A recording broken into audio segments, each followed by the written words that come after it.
Welcome students. World geography का जो session हम लेकर चल रहे थे उसमें भौतिक भूगोल में हम लोग स्थल मंडल को कवर कर रहे थे। उसके लगभग हमने 116 क्वेश्चन कर लिए थे। अब इसको आगे लेकर बढ़ते हैं। तो आज स्थल मंडल की लास्ट क्लास होगी, उसके बाद जल मंडल को स्टार्ट करेंगे। तो ये पहला क्वेश्चन ऐड किया हुआ, ये बाद में क्वेश्चन सीरीज में आ जाएगा। तो ठीक है, पहले क्वेश्चन की तरफ हम लोग आगे बढ़ते हैं। पहला क्वेश्चन है आज के सेशन का, वैसे ये 117 नंबर क्वेश्चन है। ब्लैक हिल, ब्लू हिल तथा ग्रीन हिल नामक पहाड़ियां निम्न में से किस देश में स्थित हैं? तो ब्लैक हिल, ब्लू हिल पहाड़ियां ये सारी की सारी संयुक्त राज्य अमेरिका में स्थित हैं। और साथ ही आप वाइट पर्वत भी याद करके चल सकते हैं, तो ये भी संयुक्त राज्य अमेरिका में स्थित है।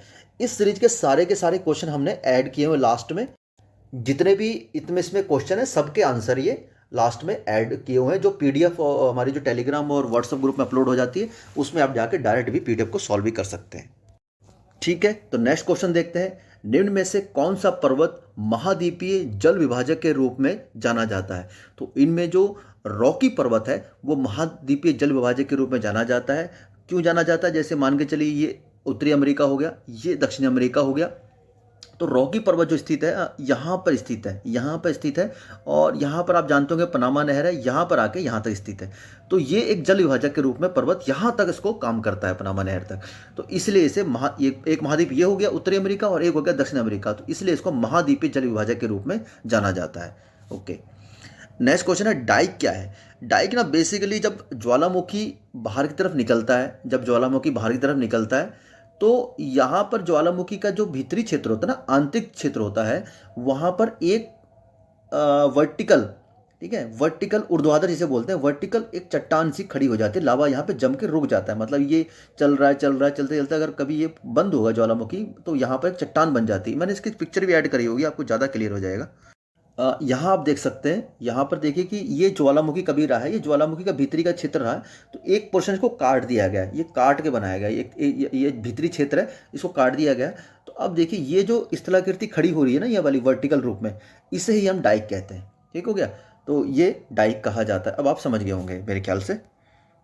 नेक्स्ट क्वेश्चन है एंडीज पर्वतमाला की सर्वोच्च चोटी निम्न में से कौन सी है? तो इनमें आप कंफ्यूजन नहीं होंगे, सारी की सारी एंडीज पर्वतमाला की चोटियां हैं। इसमें कंफ्यूजन होता है एकांकागुआ और ओजस डे सलाडो में। इसको मैं दूर कर देता हूँ कंफ्यूजन को। ओजस डे सलाडो की हाइट है 6961, ठीक हो गया। और एकांकागुआ की थोड़ी सी ज़्यादा है, 6969 मीटर। तो अगर ऑप्शन में एकांकागुआ और ओजस डेल सलाडो दोनों होंगे तो एकांकागुआ हमेशा सही होगा, ठीक है। और एकांकागुआ अगर नहीं है तो ओजस डेल सलाडो इसका आंसर हो जाएगा। क्वेश्चन नंबर अगला क्वेश्चन है एटलस पर्वत किस युग की पर्वत निर्माणकारी घटना से संबंधित है? तो एटलस पर्वत आप जैसे जानते हैं अफ्रीका महाद्वीप के यहाँ पर उत्तर पूर्वी भाग में पश्चिमी मोरक्को स्थित है, यहाँ पर, ठीक है, उत्तर पश्चिम भाग में। तो यहाँ पश्चिमी मोरक्को स्थित है, यहीं पर एटलस पर्वत स्थित है। तो इसका निर्माण जो हुआ था वो टर्सरी युग में हुआ था। महाद्वीपीय प्रवाह सिद्धांत के प्रेरणता कौन है? तो उसके प्रेरणता जो वैगनर कहा जाता है, इनका कहना था कि महाद्वीप एक दूसरे से टूटकर अलग हुए हैं।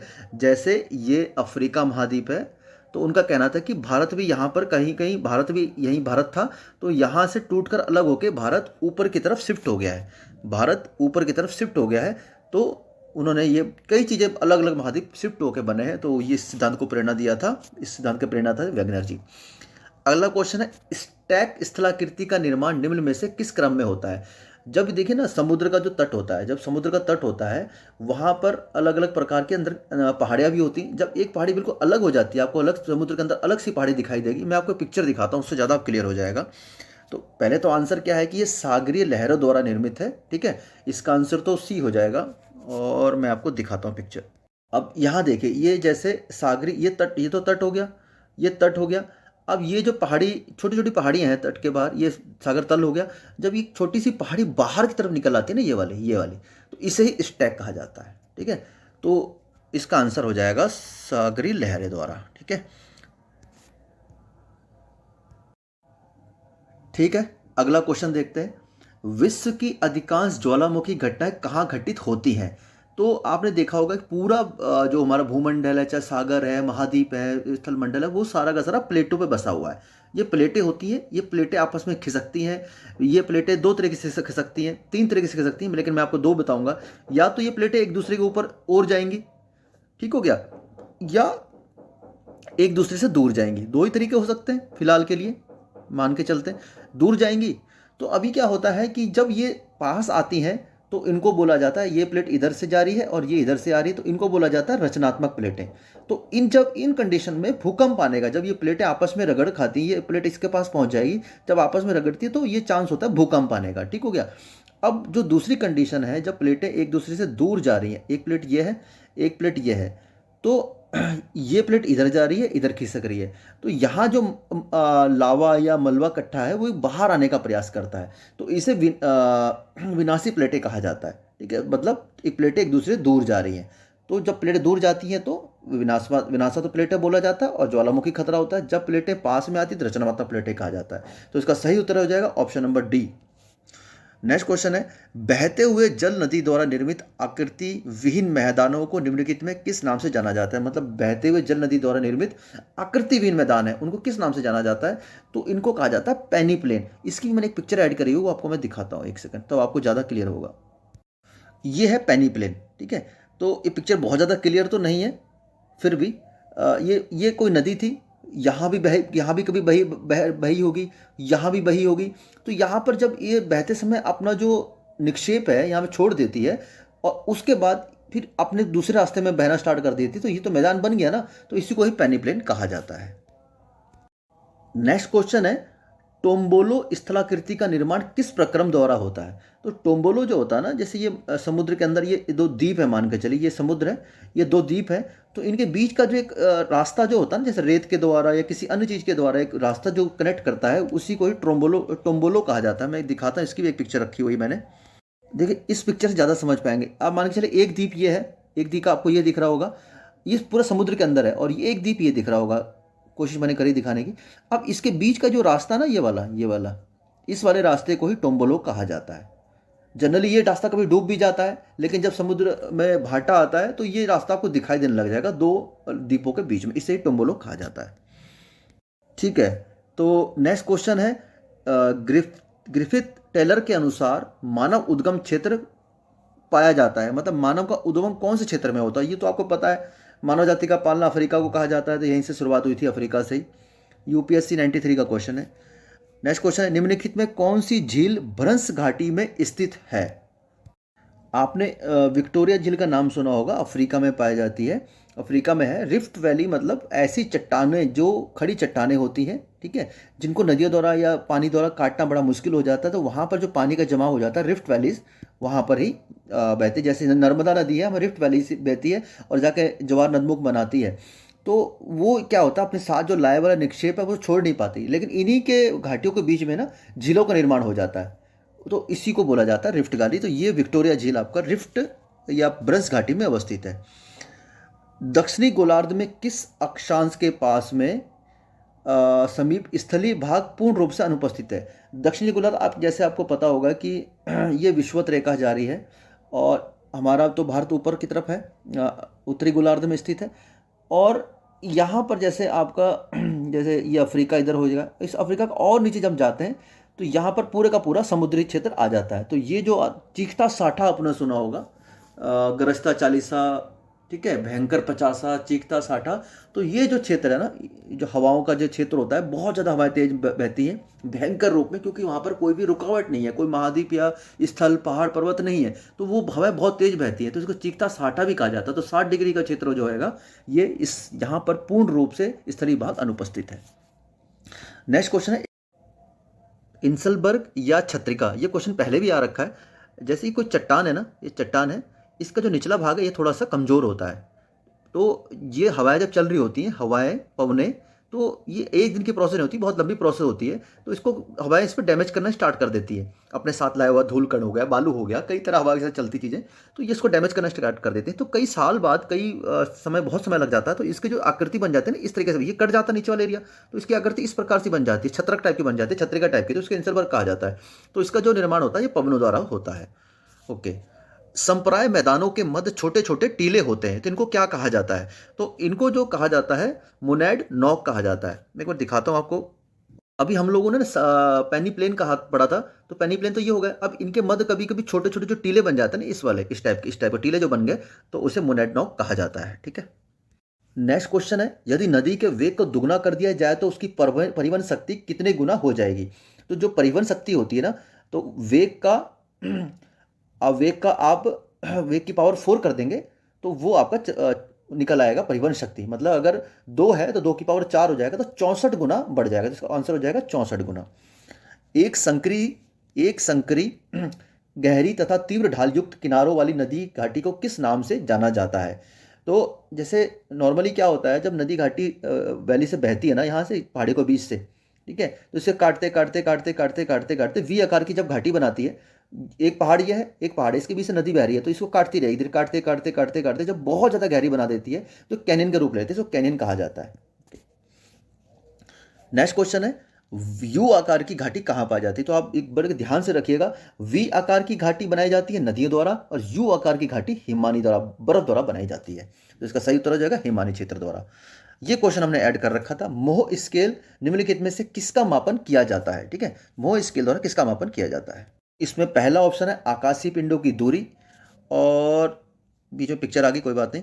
दूसरा ऑप्शन है बहते हुए जल की गति, वायुयान एवं जलयानों की गति, या चट्टानों की कठोरता। तो इसका सही उत्तर हो जाएगा चट्टानों की कठोरता नापने के लिए मोह स्केल का प्रयोग किया जाता है। कास्ट प्रदेशों में डोलाइन की ऊपरी सतह के ध्वस्त हो जाने एवं ऊपरी भाग के खुले रह जाने से निर्मित छिद्र को क्या कहा जाता है? ये ना पूछने का मकसद है, जो भूमिगत जल होता है ना, भूमिगत जल द्वारा निर्मित आकृति होती है, ये मान के चलिए भूमि के अंदर की बात हम लोग कर रहे हैं, ठीक है। तो इसमें चूना क्षेत्र, चूना प्रदेश होते हैं, ओके। तो यहाँ पर एक छोटा सा छिद्र जो बनता है अंदर की साइड में, जब पानी धीरे धीरे धीरे बहता है तो इसको रंध्र बोला जाता है। जब ये रंध्र थोड़ा सा बड़ा हो जाता है तो इसे डोलाइन कहा जाता है। अब बहुत ज़्यादा बड़ा रूप ले लेता है तो इसे कहा जाता है युवाला कहा जाता है, ओके। युवाला के बाद क्या होता है, ये जो चीज़ है ना, ये इसका जो ऊपरी भाग ये ना खुल जाता है। ये ऊपर खुल जाने के बाद ये नीचे की तरफ, जो नीचे वाली परत है चूना पत्थर की, ये तो ऊपरी परत हो गई, और ये नीचे वाली जो परत है, ठीक है, इसके साथ जब मिल जाता है तो इसे ही कहा जाता है कास्ट खिड़की, ओके। और एक ये जो ऊपरी वाले चूना पत्थर की जो परत होती है उसे स्टेलेटाइट कहा जाता है, और नीचे वाले को कहा जाता है स्टेलेमाइट कहा जाता है, ओके। तो ये कई सारी चीज़ें हैं, पढ़ने वाली हैं, जो शायद आपने पढ़ा भी होगा, तो मैं तो मान के यही चल रहा था आपने पढ़ाई करी होगी, तो फिर हम क्वेश्चन कर रहे हैं। तो इनको कास्ट खिड़की कहा जाता है, ओके। नेक्स्ट क्वेश्चन है, ड्रमलिन क्या है? तो जो एक ड्रमलिन बेसिकली क्या होता है, एक ना अंडाकार पहाड़ी होती है। एक पहाड़ी नॉर्मली ऐसी होती है, ठीक है, पहाड़ी ऐसी, पर इस पहाड़ी का जो ऊपरी जो क्षेत्र होता है ना, इस तरीके से हम लोग, इस तरीके से जो पहाड़ी बन जाती है, इस तरीके की पहाड़ी, इसको ड्रमलिन कहा जाता है। तो अंडाकार पहाड़ी को हम ड्रमलिन कहते हैं। रिया नामक समुद्री तट चौड़ी खाड़ी से बनता है, जिसके किनारे मामूली कटाव वाले हैं और जो बने होते हैं। ये रिया तट जो पहले भी एक क्वेश्चन आया था, ठीक है, तो इसे नदियों द्वारा बनाया जाता है, ठीक है। तो इसका जो सही उत्तर हो जाएगा, नदियों द्वारा बनाया जाता है रिया तट, ठीक है। तो ये हो गया ऑप्शन, ओके। WM डेविस ने निम्नलिखित में किसका प्रतिपादन किया था?